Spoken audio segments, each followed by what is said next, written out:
Des plages bordées de palmiers, une eau cristalline, des villas de luxe d'un blanc éclatant sous le soleil des Caraïbes. Un véritable paradis, n'est-ce pas? Absolument pas. Car ce que vous voyez en ce moment, c'est l'île St. James, l'île tristement célèbre de Jeffrey Epstein, où, selon des survivantes et des enquêteurs, lui et des membres de son cercle d'élite auraient commis pendant des années des crimes inimaginables. Et en réalité, toute l'île aurait été conçue dès le départ pour ne laisser aux victimes pratiquement aucune chance de s'échapper. Dans cette vidéo, nous allons vous montrer l'agencement exact de ce lieu diabolique et révéler les endroits où ces actes inimaginables et cruels auraient eu lieu. Vous allez découvrir les coulisses sinistres de Little St. James, alors restez bien avec nous. Pour comprendre pourquoi cet endroit était si parfait pour un réseau criminel d'élite, il faut d'abord jeter un rapide coup d'œil à la carte. Little St. James est une petite île privée rocheuse et escarpée, située dans la mer des Caraïbes, à environ 3 km au large de Saint-Thomas. Elle fait partie des îles Vierges américaines et couvre près de 29 hectares. En avril 1998, Jeffrey Epstein a acheté l'île par l'intermédiaire d'une société écran, pour près de 8 millions de dollars américains. Et s'il l'a fait, c'est parce qu'elle était idéale pour ses projets horribles.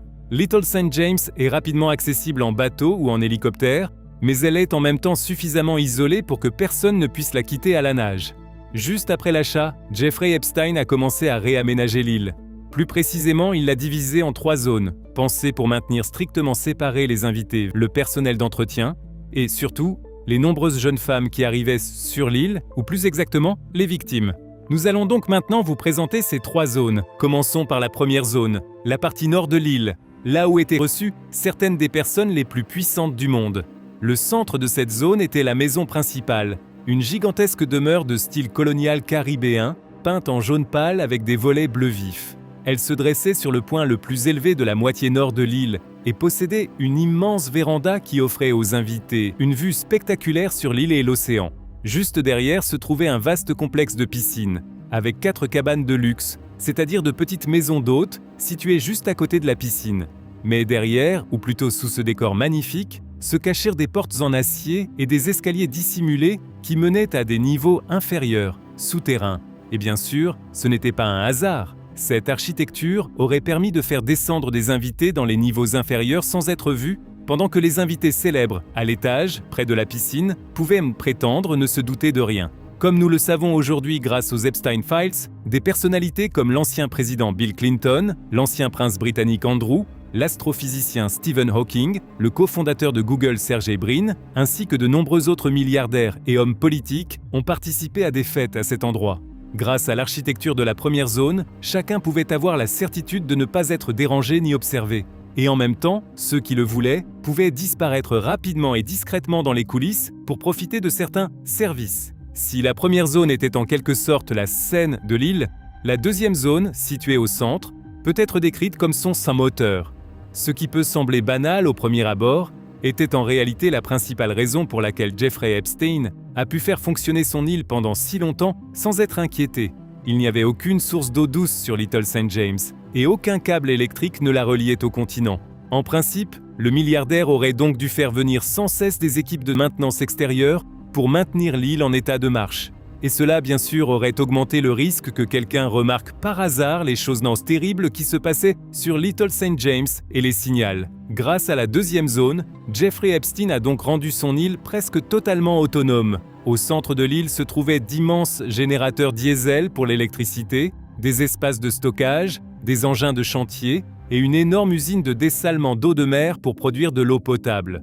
Pour que tout fonctionne, il fallait naturellement livrer régulièrement du carburant. Mais cela se faisait de manière très discrète, par un quai caché, tellement éloigné que lors des livraisons de diesel, on distinguait à peine le reste de l'île. La deuxième zone abritait aussi la soi-disant « maison du personnel », qui n'avait rien à voir avec les villas d'invités de la première zone. Elle était installée sur une hauteur, isolée du reste du luxe, et ressemblait à un immense bunker. Elle possédait une longue rangée de fenêtres, et les analyses par drone ont montré que ces fenêtres étaient hermétiquement scellées et recouvertes. Des experts médico-légaux et des enquêteurs pensent donc que ce bâtiment aurait pu servir à héberger les innombrables jeunes femmes d'Epstein, ou plus exactement, à les enfermer. À l'intérieur de ce bunker, elles étaient tenues cachées, invisibles aux yeux des invités arrivant au nord, jusqu'à ce que quelqu'un vienne les chercher. Non loin de ce bunker, il y avait d'ailleurs aussi un gigantesque cadran solaire incrusté dans le sol. entouré de exactement 13 bancs de parc, peints de couleurs vives. Ce que ces éléments de conception étaient censés signifier reste toutefois inconnu. Nous arrivons maintenant à la troisième zone. À l'extrémité sud-ouest de l'île se trouvait la structure la plus frappante visuellement, et probablement la plus dérangeante, de tout Little St. James. Il s'agissait du temple. Le temple était un bâtiment carré et monolithique, peint avec des rayures bleues et blanches criardes. Sur le toit se dressait un immense dôme, peint en doré. On y trouvait aussi des statues du dieu de la mer, Poséidon. À l'avant, le temple avait d'énormes portes en bois. Mais en regardant de plus près, on pouvait voir qu'il ne s'agissait en réalité que de fausses portes peintes, impossibles à ouvrir. De manière générale, vu de l'extérieur, tout le bâtiment n'était en fait qu'une façade. À l'intérieur, il n'y aurait eu officiellement qu'une grande salle de musique, avec un piano à queue et d'autres instruments. En réalité, cependant, il s'agirait d'une immense pièce vidée et laissée presque entièrement nue. Lors de survols par drone, des matelas posés au sol ont également été repérés à l'intérieur du bâtiment. Dans cette structure bizarre, des enquêteurs et des observateurs pensent que des actes sexuels sombres, ritualisés, ainsi que des abus extrêmes, auraient pu avoir lieu. Les environs du temple vont aussi dans ce sens. En effet, on y trouvait des portes lourdes en acier, dissimulées, qui menaient directement dans la roche massive de la colline. Des conduits de ventilation industrielle sortaient également du sol un peu partout. Cela suggère qu'Epstein aurait peut-être exploité là un vaste réseau de tunnels et de pièces souterraines. On soupçonne même que des victimes aient été transportées par ces tunnels, et qu'il ait pu exister sur place des pièces ressemblant à des cachots. Toujours dans le sud, Epstein avait aussi dissimulé sa décharge privée. Comme il ne voulait envoyer aucun déchet vers le continent, tout, des meubles cassés jusqu'aux preuves compromettantes, étaient simplement enterrés profondément dans le sol. Mais pour être absolument certain qu'aucune victime ne puisse s'échapper, Epstein avait également fait installer sur son île un réseau de surveillance technique. Une immense tour de télécommunications, située dans le sud de l'île, était reliée à des répéteurs Wi-Fi installés sur chaque bâtiment. Des témoins ont parlé d'une salle de contrôle, depuis laquelle Epstein pouvait surveiller chaque recoin de l'île et de ses bâtiments. De minuscules caméras, pas plus grandes qu'une tête d'épingle, étaient cachées partout, par exemple dans les salles de bain, dans les toilettes ou au-dessus des lits. Et ce système ne servait pas seulement à empêcher les filles d'envisager la fuite. En réalité, Jeffrey Epstein l'aurait aussi utilisé pour filmer délibérément ses invités de haut rang pendant des actes sexuels. Au bout du compte, toute l'île était conçue pour permettre aux milliardaires de produire du matériel de chantage contre certains des hommes les plus puissants du monde. Et ceux qui tentaient malgré tout de fuir malgré ce système de surveillance n'allaient jamais bien loin. Les eaux autour de Little St. James étaient pleines de requins et de courants dangereux. En 2007, Sarah Ransom, l'une des victimes d'Epstein, a pourtant tenté, dans un désespoir total, de quitter l'île à la nage. Epstein a immédiatement mobilisé des équipes de recherche avec des projecteurs.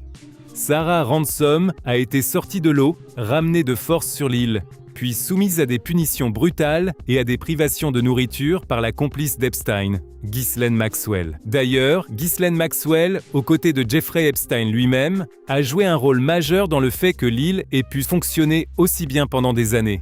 Car c'est elle qui était responsable de l'arrivée et du départ de nombreuses victimes sur l'île, sans que personne ne s'en aperçoive. Ghislaine Maxwell recrutait des filles dans le monde entier et leur proposait des emplois lucratifs, présentés comme parfaitement inoffensifs. Elles étaient ensuite transportées à bord du Boeing, le tristement célèbre Lolita Express, mais aussi dans ses propres hélicoptères ou sur ses yachts privés. En clair, les filles étaient emmenées depuis les grandes villes du monde, directement vers le temple ou les bunkers de St. James, sans passer par les contrôles frontaliers ni attirer l'attention des autorités. De cette manière, personne, à part les auteurs des crimes, ne savait qui se trouvait sur l'île d'Epstein. Mais pour conclure, une question demeure. Qu'est devenue l'île depuis la mort d'Epstein et à quoi ressemble-t-elle aujourd'hui ? En réalité, après d'innombrables procès et des accords de plusieurs millions de dollars destinés à indemniser les victimes, Little St. James a été vendu en mai 2023 au milliardaire Stephen Dekoff pour 60 millions de dollars. Son projet est d'y construire un complexe hôtelier de luxe. Des images récentes prises par drone montrent que, pour cela, il semble essayer d'effacer tous les rappels architecturaux du sombre passé de l'île. Le temple, autrefois rayé de bleu et de blanc, a par exemple été entièrement repeint en blanc éclatant. Plusieurs structures ont également déjà été démolies. À la place, des foyers extérieurs et des bancs en bois, qui paraissent complètement déplacés, ont été installés comme si l'on essayait désespérément d'imposer à l'île une atmosphère de complexe touristique. En même temps, l'île reste encore aujourd'hui une véritable forteresse.